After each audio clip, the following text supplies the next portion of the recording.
Sao xin chào cô chú đi. Nhanh. Xin chào cô chú, xin chào Kim Sinh Đồng. Xin chào. Hayai desu. Hà dai rồi, ăn đi. Từ Từ từ thôi nha, để đổ nha anh ba. Đây Quỳnh cho nó ăn trước nha mọi người. Rồi thì cái món của Quỳnh hôm nay Quỳnh đã chuẩn bị xong hết rồi. Bây giờ mời mọi người ăn chung với Quỳnh nha. Hôm nay thì mỗi thứ mình sẽ nướng và một ít nha mọi người. Ở đây thì đầu tiên là Quỳnh sẽ cho là tôm lên nha. Chảo cũng đã nóng rồi mọi người. Đó. Mình sẽ cho tôm lên. Cho bằng tay cho nó nhanh nè. Đó. Tiếp theo sẽ là mực nha. Wow, mực mình nướng nguyên con luôn, ăn nó mới đã mọi người ơi. Đó, mực. Tiếp đến sẽ là cá nè. Đó. Cá nữa. Đó.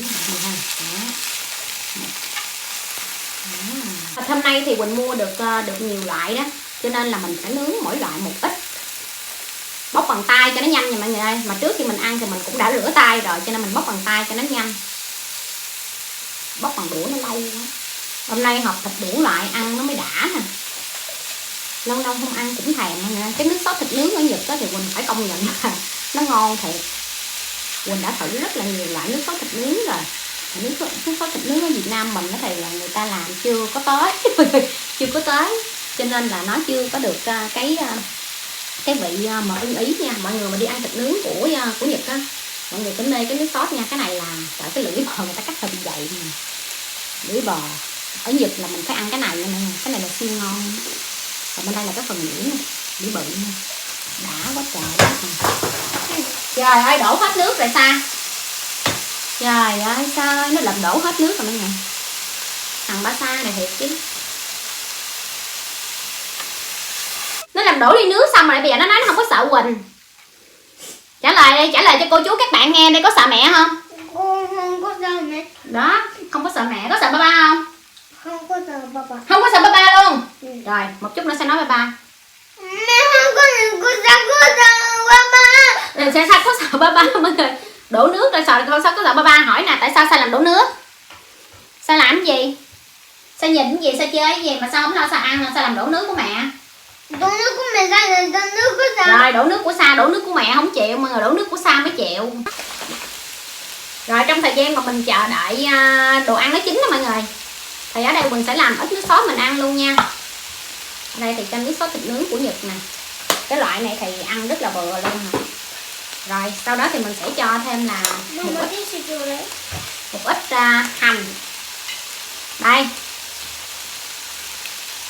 Một ít hành nè, tỏi với ớt nha. Còn bạn nào không thích ăn này mình không cho vô cũng được nha, nhưng mà mình thích ăn gì mọi người ơi, ăn vậy nó ngon. Mình phải lấy đồ mình kê.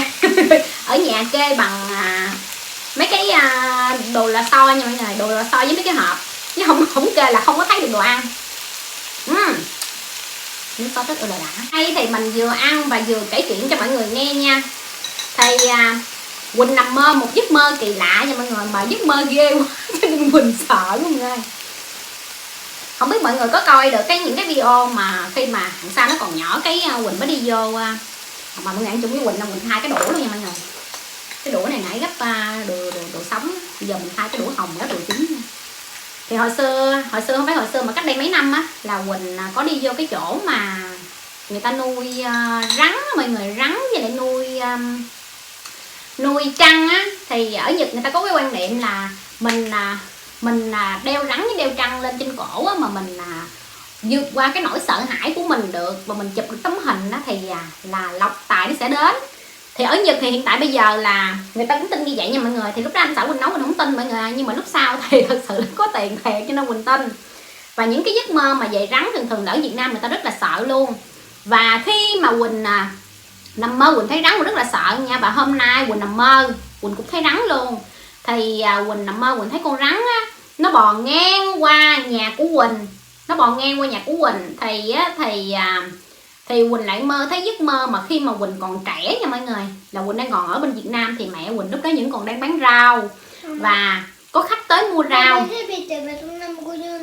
Con rắn con ăn đi. Con rắn. Rồi khi mà nó bò ngang qua như vậy thì mẹ Quỳnh bán rau đó mọi người. Thì kệ nó đi, con ăn đi. Sao vậy? để bỏ nó đi mọi người, nó thấy con nhện rồi đó mọi người, nó sợ. Thôi là đi hơi mệt cũng không ăn thôi. Quỳnh thấy là mẹ Quỳnh đang bán rau thì không biết sao cái sạp rau ở trên chợ thì nó dọn về trước cửa nhà bán luôn. Thì lúc đó tự nhiên nằm mơ thấy là bây giờ thì bà buôn bán thì cũng dịch bệnh, mọi người thấy khách lại mua hàng của mẹ Quỳnh thì Quỳnh cũng chạy ra Quỳnh bán. Bà đó mới mua khổ qua thì cũng sợ bệnh. Lúc đó cái nói cô đợi con chút xíu nha, để con đi vô nhà con kiếm cái khẩu trang ra rồi con bán cho cô. Mà lúc đó cũng không có sợ là virus corona hay gì hết. Cái vừa đi vô nhà, vừa đứng xa xa cách 2 mét nói chuyện với bà đó, xong rồi cái vô nhà lấy khẩu trang để ra bán. Thì vừa ra cái thấy hàng xóm bu lại nói bả bị rắn cắn mọi người. Trời ơi trời, mới vừa thấy con rắn nó trườn qua, lãnh trườn ngang qua nhà Quỳnh mà vòng ra là thấy ra bị cắn ở trên, rất là sợ luôn. Mọi người có biết giấc mơ vậy là giấc mơ như thế nào mọi người?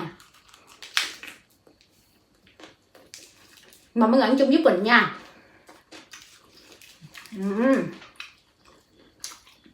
Cái xong cái Quỳnh thấy vậy cái bên la quá trời luôn. Cái con rắn mọi người, nó giống như nó cắn được bả rồi á, nó không có chịu nhả ra. Cái mấy người kia cứ đứng la không có làm gì mà. Thì cái lúc đó cái nó bị người khác la cái nó cũng hết hồn mọi người. Lúc mà nhiều người bu lại nó cũng hết hồn, nó mới nhả ra mà giống như nó mãn nguyện mọi người. Nó lắc cái đầu mà nó là rắn thường chứ không phải là nó là rắn hổ mang nha, mà nó màu đen mọi người.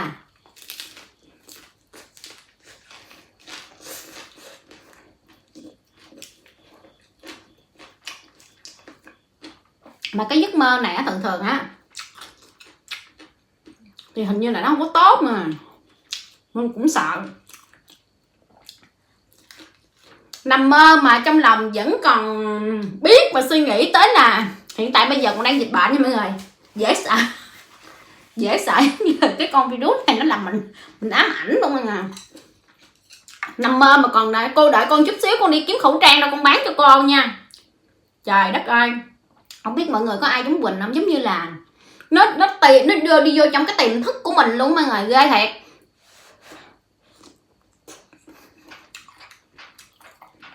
Nó cái căn bệnh để vô trong tiềm thức của mình luôn.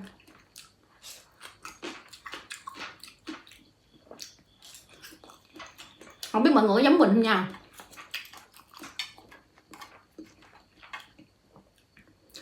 Ở Nhật này á thì ở bên Việt Nam á thì Quỳnh ở bên Quỳnh sinh ra và lớn lên ở thành phố Hồ Chí Minh, cho nên hầu như á là nếu mà nó gặp rắn á, tại thành phố Hồ Chí Minh thì Quỳnh chưa gặp bao giờ. Nhưng mà nếu mà nói gặp dưới quê thì Quỳnh gặp rồi. Là những cái lần mà Quỳnh đi về quê mà thăm gia đình Quỳnh đó mọi người, ở Đà Lạt hoặc là Củ Chi á, thì Quỳnh thấy nó bò trên đường, mà lúc đó là mình chạy xe máy nha. Còn nếu mà ở thành phố Hồ Chí Minh chưa gặp nha, nhưng mà mình chạy xe máy thì mình cũng sợ. Còn ở bên đây á thì Quỳnh thấy Quỳnh đi bộ mà mình gặp mọi người. Rồi ở trong vườn nhà Quỳnh ở cái nhà cũ bên kia,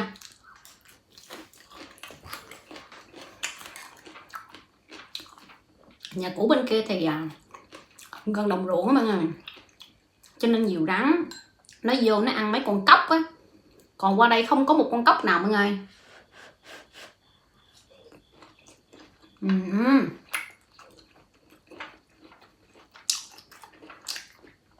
Cái đuổi bò ngon dễ sợ.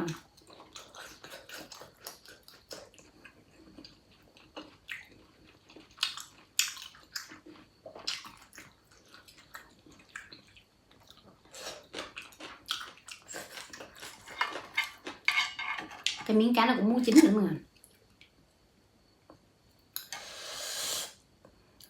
Bỏ ớt cay quá, đã quá.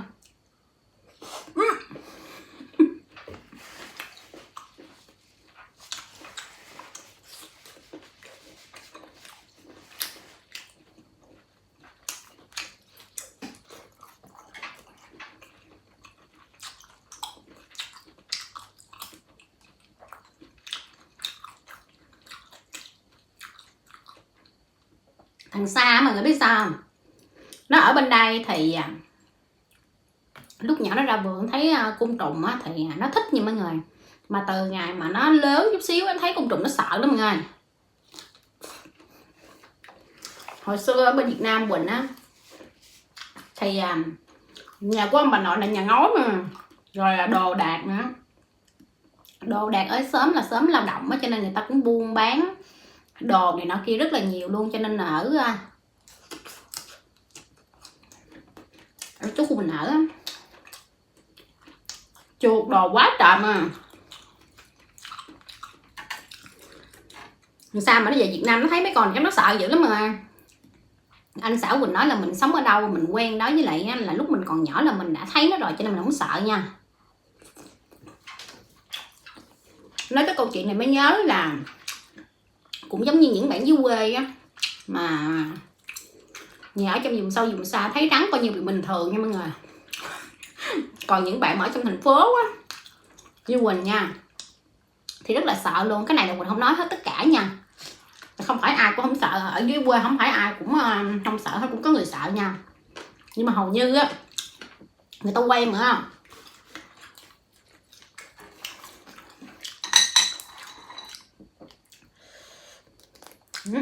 Cho con tôm nè mọi người, đã chưa? Rồi nó còn nóng mà. Mình vớt cơm ra trước nha mọi người, để trong chảo nó nóng lắm, ăn không nổi nha. Cái chảo nó vẫn còn bốc khói á, mình phải ăn những cái thứ này từ từ trước. Mình ăn hết cái chảo đây là mình no luôn đó mọi người.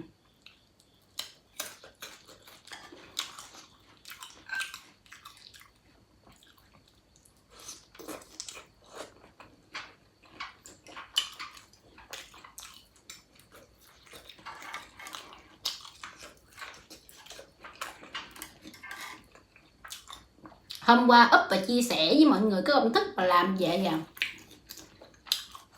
bánh phô mai que mà làm từ cơm nguội. Và lý do tại sao mà có những kênh khác cũng làm về cơm nguội mà làm về bánh gạo hay là những món khác á, mà Quỳnh không làm á, là bởi vì là Quỳnh luôn muốn làm những cái món mới mà người ta chưa làm để chia sẻ với mọi người, để mọi người có thêm những công thức mới mình ăn.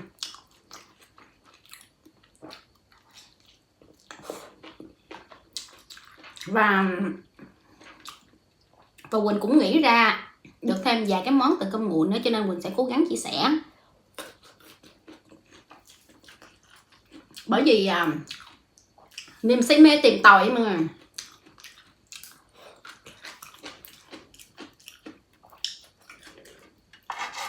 Người Nhật thì hầu như người ta cũng rất là thích ăn cơm giống như người Việt Nam của mình luôn á.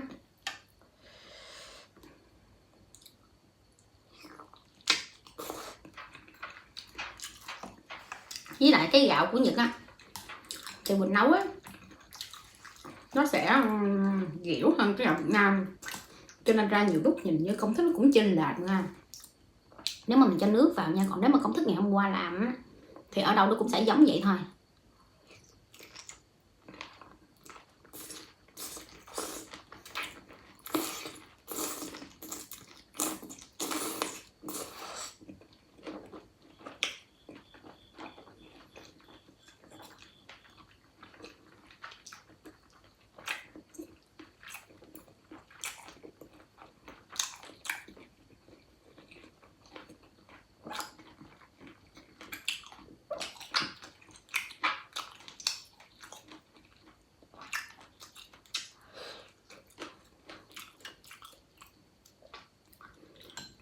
Rau mực ngon dễ sợ mà, giòn sình sực luôn.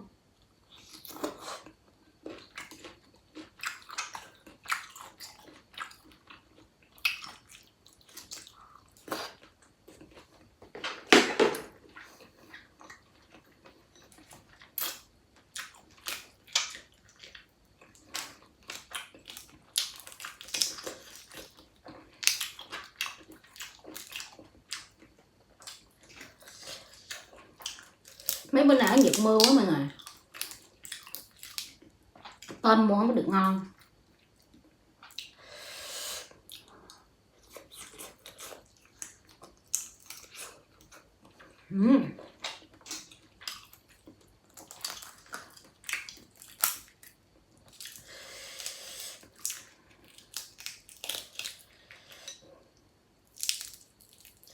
Con tôm này thì ăn tính không cũng được nha mọi người. Và cái con tôm ngon nhất ở nhiều loại tôm sú á. Tôm kuruma ebi thì tôm nó sẽ ngon hơn.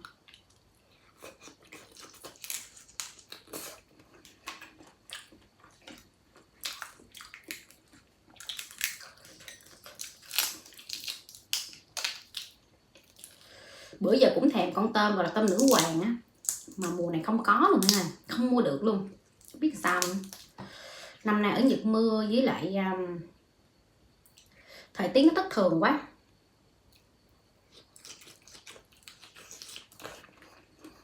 Nó hiếm lắm.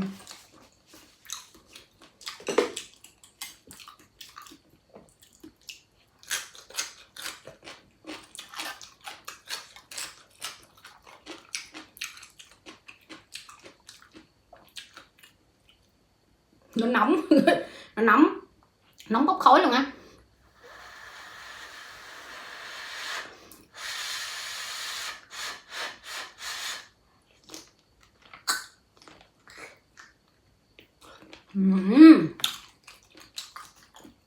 Cái mực cắn vô nó giòn sừng sực ngon.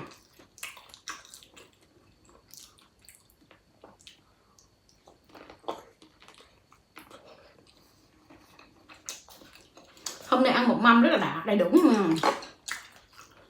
Rồi lệnh bài đã thêm là bạch tuộc không, nhưng mà nhiều quá mà.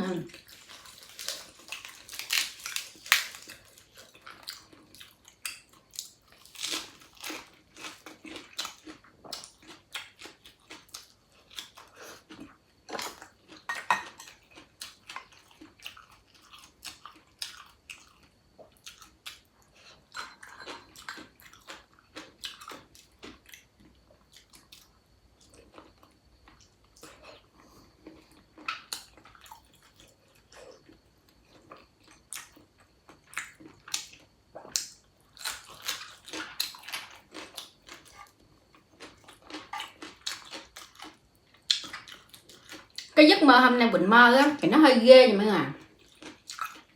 Hồi xưa á thầy ở bên Việt Nam á,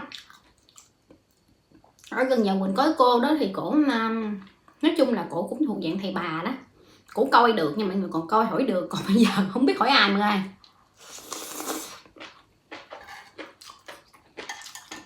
Còn trên mạng như thế này thì nhiều người rất là giỏi mọi người. Với lại Quỳnh làm YouTube thì vì cái mảng của Quỳnh chỉ là mảng đồ ăn thôi, còn những cái mảng tâm linh thì tất nhiên là Quỳnh sẽ không biết, cho nên mình lên đó mình kể mọi người nghe. Nếu bạn nào biết thì chia sẻ cho Quỳnh nha.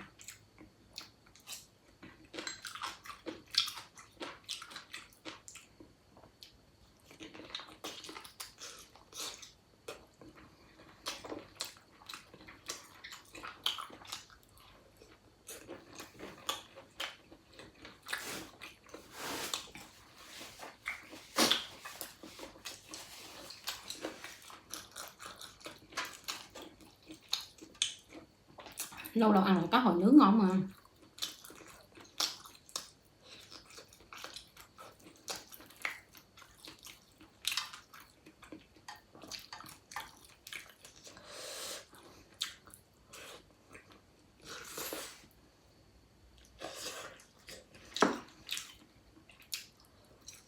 Cái cá hồi này của Quỳnh đó là cá hồi mà nó giống như nó được muối sơ mà nó hơi mặn mặn.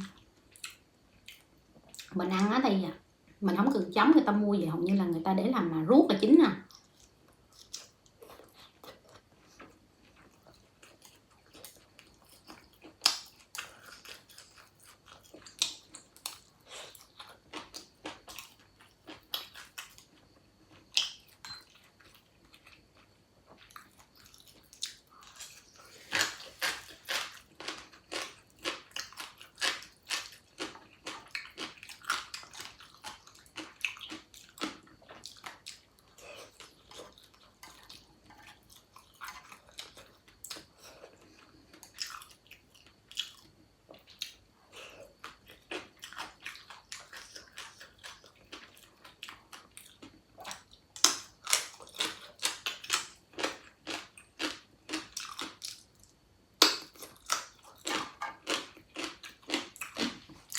Bắt đầu no mà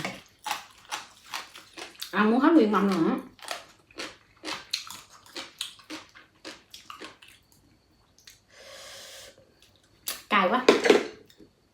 bỏ ớt vào bên đố. Ớt hôm nay Quỳnh cho là cái ớt mà Mỹ đen ở nhà Quỳnh trồng á, cay dã man.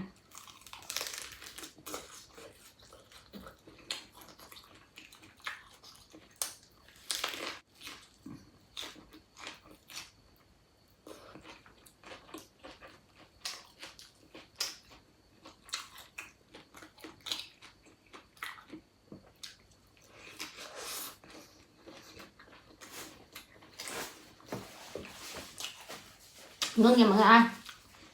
Mình ăn hết hơn nửa mâm rồi đó.